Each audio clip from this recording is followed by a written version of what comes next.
94 మంది అభ్యర్థుల పేర్లను ఒకేసారి ప్రకటించి సంచలనాలకు తెరలేపిన టీడీపీ జాబితాను వైసీపీ హైకమాండ్ జీర్ణించుకోలేకపోయింది.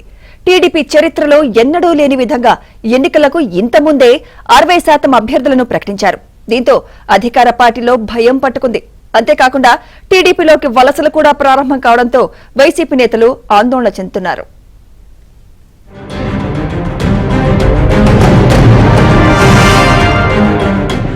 టీడీపీ విడుదల చేసిన తొలి జాబితా వైసీపీలో ప్రకంపనలు రేపుతోంది. 6 సార్లు జాబితాను విడుదల చేసి అటు పార్లమెంట్ ఇటు అసెంబ్లీని కలిపి 77 మంది పేర్లను ప్రకటించిన వైసీపీలో ప్రస్తుతం అభ్యర్థులు దొరకని పరిస్థితి ఏర్పడింది.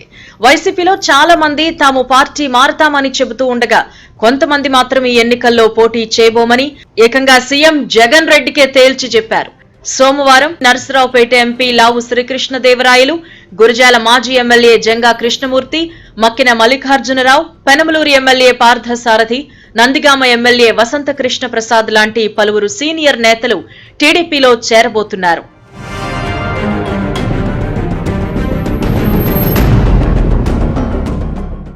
ఒకవైపు టీడీపీ జనసేన ఫుల్ జోష్ లో ఉండడం, శనివారం టీడీపీ జనసేన పొత్తులో భాగంగా 99 స్థానాలను ప్రకటించడాన్ని వైసీపీ జీర్ణించుకోలేకపోతోంది. చంద్రబాబు స్వభావానికి విరుద్ధంగా ఇంతమంది పేర్లను ఒకేసారి ప్రకటించడంపై వైసీపీలో కూడా చర్చ జరుగుతోంది. పైగా జాబితా ప్రకటన తరువాత ఎలాంటి తిరుగుబాట్లు, వ్యతిరేకత లేవు. పొత్తులో జనసేనకు కేటాయించిన స్థానాల్లో ఉన్న టీడీపీ నేతలను పిలిపించి చంద్రబాబు స్వయంగా మాట్లాడుతున్నారు.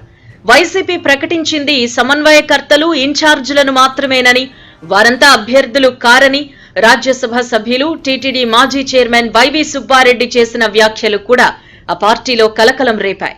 వైవి సుబ్బారెడ్డి ప్రకటనతో ఇన్ఛార్జీలు, సమన్వయకర్తలుగా ఉన్న నేతలు ఇబ్బందుల్లో పడ్డారు. రాబోయే ఎన్నికల్లో ఓటమి ఖాయమని జగన్ ఒప్పుకున్నాడు అని, కనీసం 30 సీట్లలో అయినా విజయం కోసం అడ్డదారులు తొక్కుతున్నాడు అని, ఇప్పుడున్న వారంతా ఇన్ఛార్జీలు మాత్రమేనని, అభ్యర్థులు కారని వైవి సుబ్బారెడ్డి చేసిన ప్రకటన ఆ పార్టీలో మరింత గందరగోళానికి దారితీసిందని టీడీపీ నేత బోండా ఉమా చెప్పారు. జగన్ రెడ్డికి ఓటమి భయం పట్టుకుందని, అభ్యర్థుల బదిలీయే ఎందుకు ఉదాహరణ అంటూ దేవినేని ఉమా వ్యాఖ్యలు చేశారు. కాస్తో కూస్తో గౌరవప్రదమైనటువంటి స్థానాలు గెలవటం కోసం, కనీసం సింగిల్ డిజిట్ నుంచి ఒక 20 సీట్లను గెలవటం కోసం ఇవాళ జగన్మోహన్ రెడ్డి ప్రయత్నం చేస్తున్నాడు. దాంట్లో అనేకమైనటువంటి అడ్డదారులు దొక్కుతా ఉన్నాడు. ఇవాళ ఇన్ఛార్జీలు అన్నారు, కోఆర్డినేటర్లు అన్నారు, మళ్ళా ఇవాళ వైవి సుబ్బారెడ్డి ఇవాళ వాళ్ళందరూ ఎమ్మెల్యే క్యాండిడేట్లు కాదని మాట్లాడుతూ ఉన్నాడు.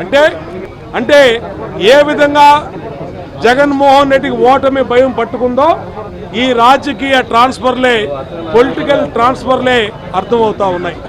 ఈరోజు 50 రోజుల ముందే చేతులెత్తేసిన వైసీపీకి గుణపాఠం చెప్పాలి. ప్రజలందరూ కూడా ఆలోచన చేయాలి. వైసీపీ 6 సార్లు ప్రకటించిన జాబితాల్లో మొత్తం 77 మందిని సమన్వయకర్తలుగా నియమించింది. ఇందులో 14 మంది లోక్సభ అభ్యర్థులు పోను మరో 63 మంది అసెంబ్లీ అభ్యర్థులు ఉన్నారు. వీరిలో సుమారు 35 మందికి టికెట్లు ఇవ్వలేదు. అయితే టీడీపీ మాత్రం ఒకేసారి 94 మంది అభ్యర్థులను ప్రకటించడంతో డిఫెన్స్ లో పడ్డామని వైసీపీ భావిస్తోంది.